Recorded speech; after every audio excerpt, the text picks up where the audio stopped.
Mon Seigneur et mon Dieu, je crois fermement que tu es ici, que tu me vois, que tu m'entends. Je t'adore avec profonde révérence. Je te demande le pardon de mes péchés et la grâce de faire avec profit ce moment de prière. Ma Mère Immaculée, Saint Joseph, mon Père et Seigneur, mon ange gardien, intercédez pour moi. Jésus a grandi mon cœur. À Jérusalem, à l'époque du Christ, se trouvaient deux grandes piscines. La piscine de Siloé, dont nous avons entendu parler dimanche, bien connue pour le miracle de la guérison de l'aveugle que Jésus y envoie pour se laver les yeux. Et puis, l'autre piscine, c'est la piscine de Bethesda, ou piscine probatique, qui est le lieu de l'évangile d'aujourd'hui. Alors, une première précision, piscine à l'époque du Seigneur, ça n'a pas le même sens que les piscines d'aujourd'hui, qui sont des lieux de baignade ou de natation. Non, les piscines dont nous parle l'Évangile étaient des grands bassins utilisés pour différents motifs, pour stocker de l'eau, pour servir à des bains rituels, pour acheminer de l'eau vers le temple ou vers les maisons, pour pouvoir abreuver les animaux, etc., etc. Ce qui est impressionnant, c'est que l'archéologie a mis en valeur ces sites et qu'ils concordent parfaitement avec les descriptions dont nous parle l'Évangile. Et l'Évangile de Saint Jean, d'où est issu ce miracle, nous parle des 5 portiques que comptait la piscine probatique. Eh bien, on les retrouve aujourd'hui. Et il nous rapproche, tout comme le texte de l'Évangile, eh bien, de ce que Jésus a pu faire. Alors, que se passe-t-il dans ces bassins d'eau de la piscine probatique ? Eh bien, il se passe de temps en temps des miracles. Des miracles qui ne sont pas l'œuvre de Jésus, mais l'œuvre d'un ange qui, à certaines occasions, provoque des remous dans l'eau de la piscine. Et à ce moment-là, la première personne qui se jetait à l'eau, eh bien, se trouvait guérie de la maladie qui l'accablait. Jésus passe donc par cet endroit et il observe une grande quantité de malades qui attendent patiemment l'arrivée d'un miracle. Mais cette fois-ci, ce ne sera pas un ange qui va déclencher ce fait miraculeux, mais le Fils de Dieu lui-même, Jésus, va opérer un beau miracle, car il voit là un homme dont il apprend que cela fait 38 ans qu'il attend la guérison. Le problème, c'est que c'est un paralytique et qu'il est tout seul lorsque, dans les rares occasions où le fameux miracle de l'eau qui se met en remous se produit, eh bien, il est seul et du coup, personne ne peut l'aider à entrer dans la piscine. Et donc, eh bien, c'est l'échec à chaque fois.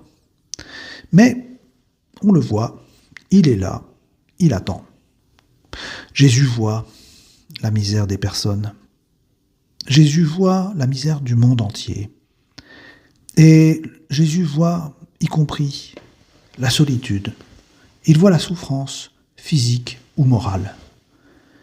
Et il est touché par cet homme qui est handicapé.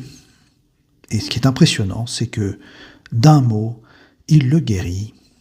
Cette fameuse phrase, « Lève-toi, prends ton grabat et marche ».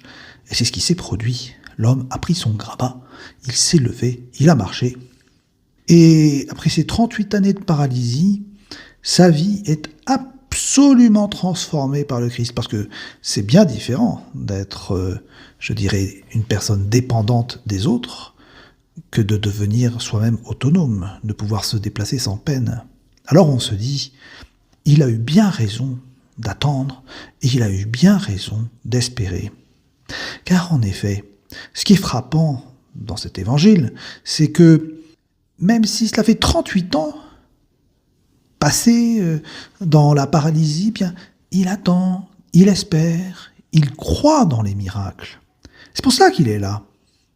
Et c'est donc pour nous, pour moi, une belle leçon de foi, de confiance en Dieu, et à la fin d'optimisme. Oui, ça pourrait marcher. Nous autres, eh bien, nous pouvons connaître des difficultés plus ou moins importantes dans notre vie. Parfois, cela peut être des maladies qui peuvent durer des années. Parfois, ce sont des problèmes plus ou moins importants, mais qui n'ont pas des solutions faciles. Il peut y avoir des difficultés dans les familles, des difficultés dans des relations, des difficultés dans le travail, des tas de choses qui peuvent nous arriver. Eh bien, il faut garder l'optimisme. Il faut le garder. Qu'est-ce que l'optimisme ?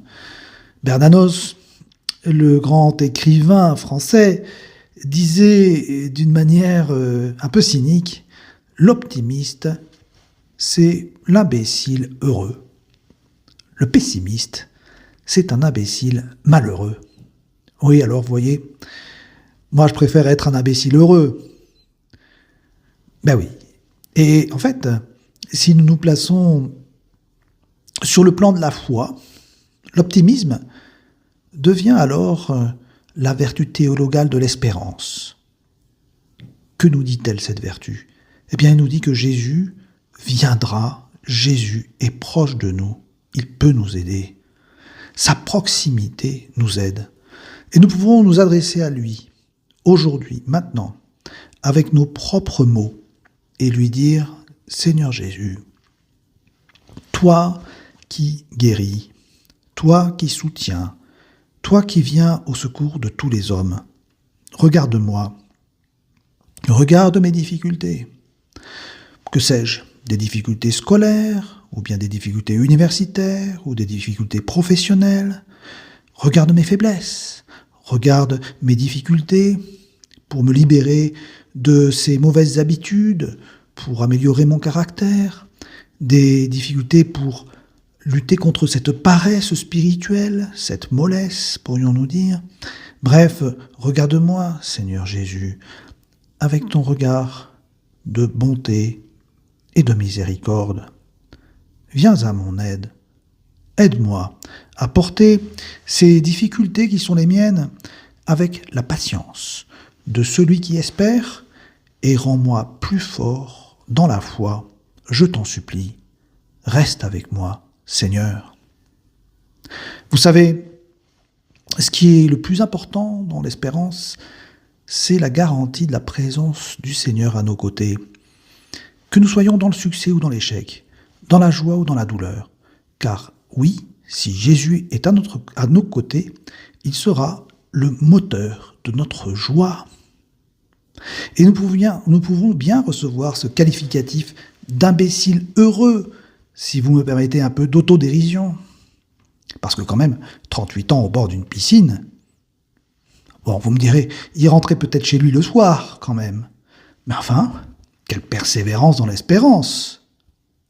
Et nous aussi, soyons donc vivants, constants dans l'espérance, être proches de Dieu, mettre en lui son espoir, c'est là tout mon bonheur. Et je voudrais vous citer les mots magnifiques de saint Paul dans l'Épître aux Romains. Saint Paul nous disant « L'espérance ne déçoit pas, puisque l'amour de Dieu a été répandu dans nos cœurs par l'Esprit Saint qui nous a été donné. » Nous avons tout là, l'amour de Dieu et l'Esprit Saint. C'est pourquoi l'espérance ne nous décevra jamais. Parmi aussi, je voudrais vous dire, les invocations mariales que l'on peut trouver, il y a celle-ci que le pape François a fait ajouter dans les litanies de la Sainte Vierge Marie, Mère de l'Espérance. Alors nous pouvons conclure notre prière en disant « Vierge Marie, Mère de l'Espérance, viens à notre secours, intercède pour nous, tes enfants, afin que, dans les moments difficiles de notre vie, nous gardions la patience, l'optimisme, l'espérance. Amen.